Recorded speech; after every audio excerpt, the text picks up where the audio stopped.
and singing, something we didn't expect to find in the slums of Cebu City, where chasing bubbles is a fleeting moment to be a kid before hunger calls them back to reality.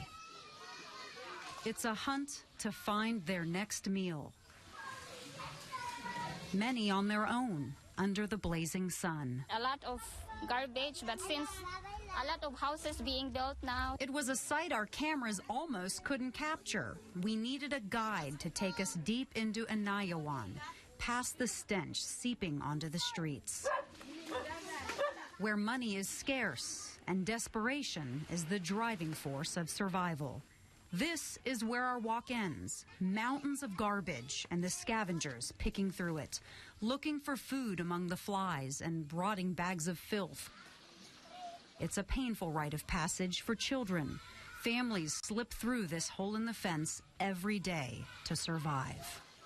Our guide, Mary Lou Candido, remembers wrapping food in paper and then burning it to kill bacteria before eating it, living off Cebu City's trash until she was 12 years old. Now she comes back to check on the neighborhood children. Marilu says a good day scavenging for hours to find plastic bottles and recyclables netted just $2. So exactly where are your donations going? Convoy of Hope uses part of that money to feed more than 100 children here in Anayawan. And the cost, roughly $10 per month per child. When you walk into a setting like the barangay that we were in today and you see the way these people live, part of your heart stays there when you leave, and you never forget it. Convoy of Hope feeds tens of thousands of children in the Philippines. Your donations provide a hot meal every day, a simple serving of fortified rice, and full bellies mean better studying in school. But starvation isn't the only threat.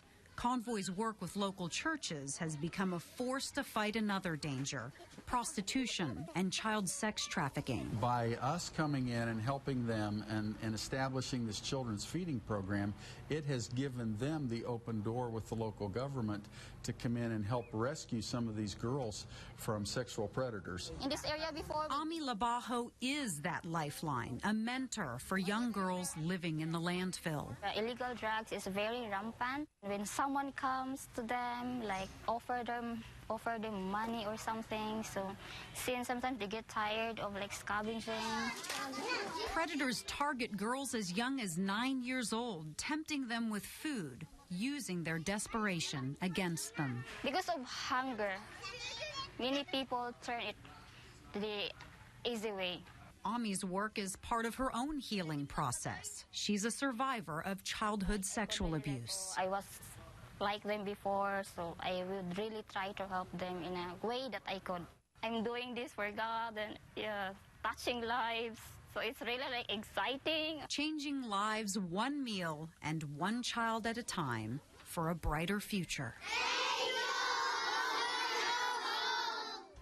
Love to see those smiles. You'll find more incredible pictures and stories from our Mission of Hope series right on our homepage, ky3.com. You can click right here on the banner. It's also under the trending bar now. All of our stories will be there. I wanted to give you a closer look at Convoy of Hope's website. These are all the different programs. I'm going to click on the children's feeding program. Hope begins with a meal. I love that that's the first thing that you see there. Now I'm going to scroll down to the impact the agency is making right here in Springfield. More than 146,000 children are enrolled in this feeding program in 11 countries. The cost for Convoy of Hope to do that, about $120 to feed a child for an entire school year.